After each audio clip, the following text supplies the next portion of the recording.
Alright, guys. I think I've mentioned before that I follow Chris Ann Hall. And the main reason why I have subscribed to her channel is because she is an attorney and she teaches the Constitution. And her lessons on the Constitution are invaluable. She is one very intelligent woman, especially when it comes to the Constitution. And she had become aware of this new Department of Justice Domestic Terror Council, which is essentially, from what I understand from her describing it, is a new division of the government, much like Homeland Security. And you would think that our department in Homeland Security that handles terrorism would be able to handle domestic terrorism. We would assume that it covered all terrorism, but that is not the case. They need a whole nother department for domestic terrorism. And part of what they have to do and the training to train people to combat domestic terrorism is they are essentially creating something we all talked about in Jade Helm 15, a pre-crime division, right? And they are basically reversing the assumption of guilty until innocent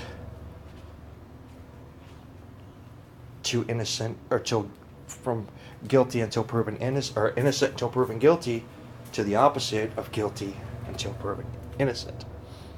And there's a bunch of things that you can do to be considered a possible domestic terrorist or future domestic terrorist. They have, in fact, essentially created a pre-crime division based on some datas and trends, and they have a certain amount of guidelines that they are training this new council on what things to look for,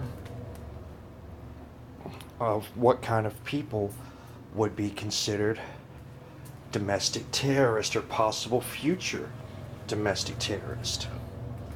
And some of these things you may have heard before, but you may not have heard them put in this manner from an attorney who travels around the nation, actually the world really, but she travels around the nation teaching the Constitution of the United States.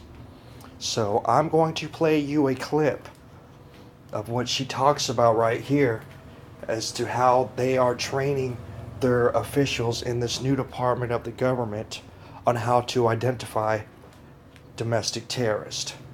And after I play the clip, I will leave a link.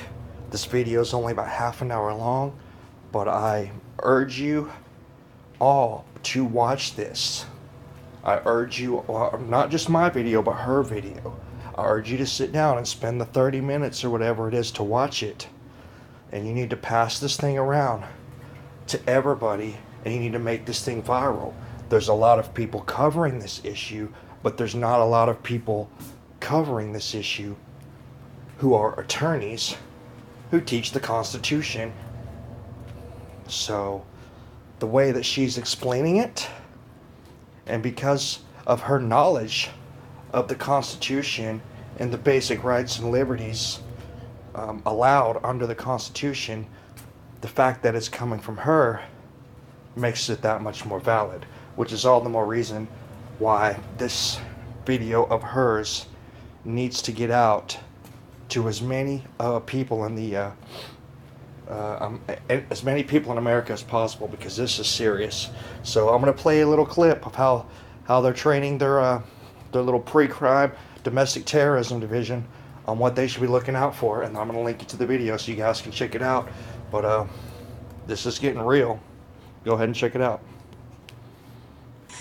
In 2013, the Department of Justice and the Department of Defense start training our people in the Department of Justice and Department of Defense on who a violent extremist is based on that classification.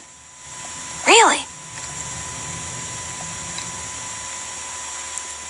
Listen to the statement.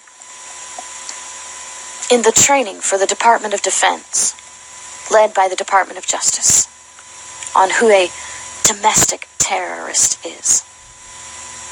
Nowadays, instead of dressing in sheets or publicly espousing hate messages, this is a direct quote, many extremists will talk of individual liberties, states' rights, and how to make the world a better place.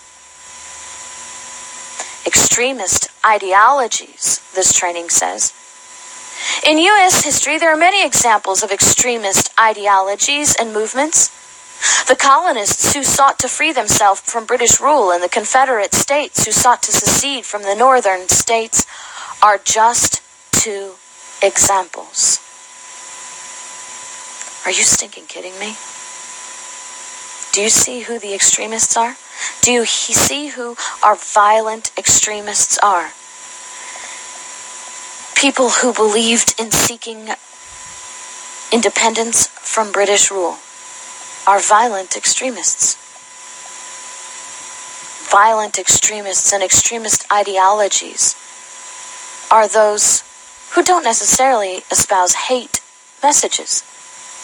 You don't have to espouse a hate message now to be under investigation by the Department of Justice, and now we have this new division pairing with the United Nations in the Strong Cities Network, our global police initiative, who will now assume the power to detain violent extremists who don't necessarily espouse hate messages, but talk of individual liberties, states' rights, and how to make the world a better place. How do you feel now about the federal government creating a new division in the Department of Justice, using the laws that are already in place? We have the Federal Buildings Grounds Improvement Act that says if you say something that disrupts the orderly conduct of government, you are now a federal offender, subject to prosecution. You have the NDAA sections 1021, 1022 of 2012 have been reinstated every single year since 2012 that gives the President of the United States, the Department of Justice, the unilateral authority outside of Congress with no oversight whatsoever to indefinitely detain people that they believe are a threat to national security. And that's okay. Because obviously they're going to be going after ISIS, right? No, quite to the contrary. This entire division is not based on ISIS, because that would be foreign terrorists. No, this entire division is linked to domestic terrorists, those people who talk about individual liberties. God forbid you talk about individual liberties. What a seditious speech. You realize we have just established the seditious acts, the sedition acts again. You can't talk bad about the government. It's crazy. It's just absolutely mind-boggling, and it's the most transparent thing that we're seeing. It's happening right in front of our faces. How many of you who are listening have heard of the DOJ white paper?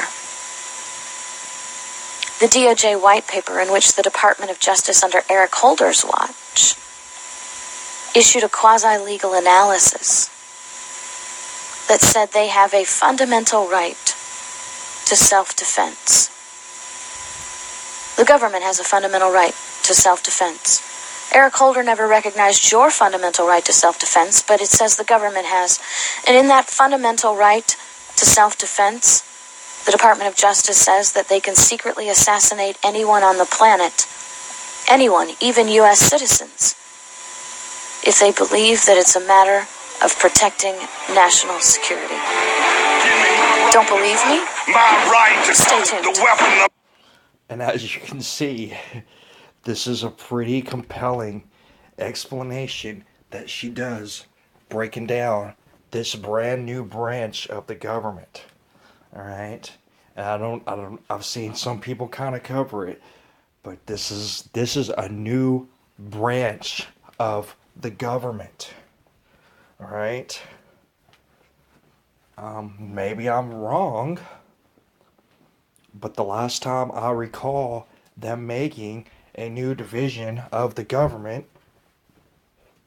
was when they created Homeland Security. So, I'm just going to leave it at that. I highly recommend y'all go watch the end of this and y'all spread this around worldwide.